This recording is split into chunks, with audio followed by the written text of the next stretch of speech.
It's important, I think, to know that story because I think there's a mythology in the United States that America kind of got rich as a result of entrepreneurial activity and free markets and lack of regulation. And for sure, those were important elements.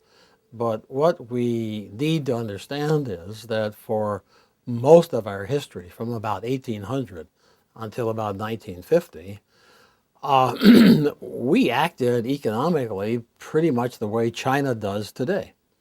In fact, it's interesting to go back and read the discussions among the founding fathers.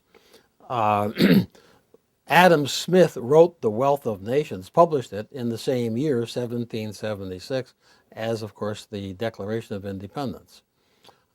Smith argued, for example, that America had its greatest advantage in raw materials, timber and iron ore and cotton and things like that. And Smith actually argued that America should not industrialize. England was the industrial power and America should feed England with raw materials. It was Alexander Hamilton who said, no, that's, Smith has it wrong. We can become a great industrial power, and we should. And there was a big debate with Washington and Hamilton kind of on one side of the debate and Jefferson and Franklin on the other side. But the War of 1812 was a war we almost lost because we didn't make shoes or rifles or anything that we needed to fight a war. And that convinced Jefferson that he'd been wrong. And so from that point forward, the U.S. government engaged in active promotion of the development of key industries, of infrastructure, of technology, the advance of science, and so forth. So we had the Erie Canal. The telegraph was invented and developed on the basis of government funding and partnership with private industry. We had, of course, the National Railroads, Transcontinental Railroad.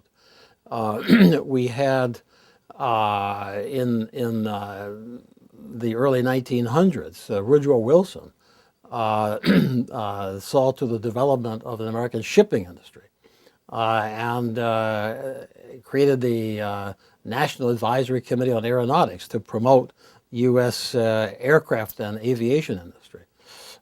So it's important to understand that there was a long partnership between industry and government in the United States that promoted this development of wealth-producing capacity. The Homestead Act is a brilliant example.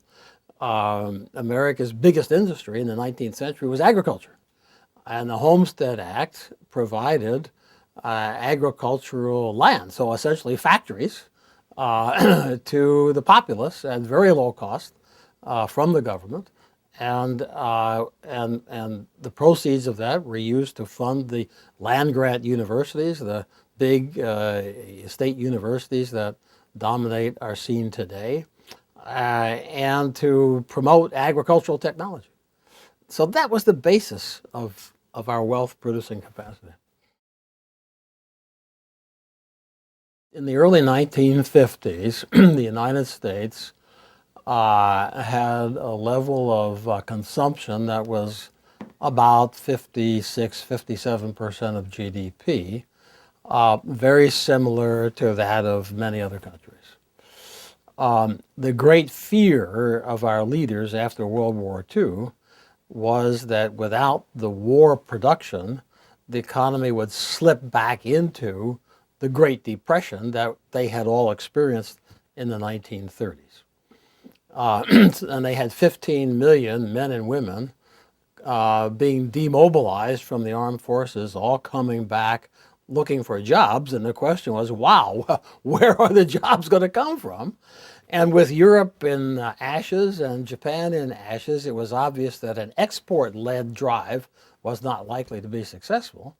And so the focus was on promoting domestic consumption as a way of replacing the wartime production and providing jobs for the returning demobilized service people. And so every effort was bent in the GI Bill, and GIs were given preferential assistance in getting mortgages for houses. People were able to deduct the interest on time payments for consumer durables. So all kinds of measures were taken to make it easy to consume. By the mid-1960s, consumption as a percent of GDP was up to 62 or 63%. By the mid-1970s, it was up to about 67%. By the mid-1980s, it was approaching 70%. Today, it's about 72%.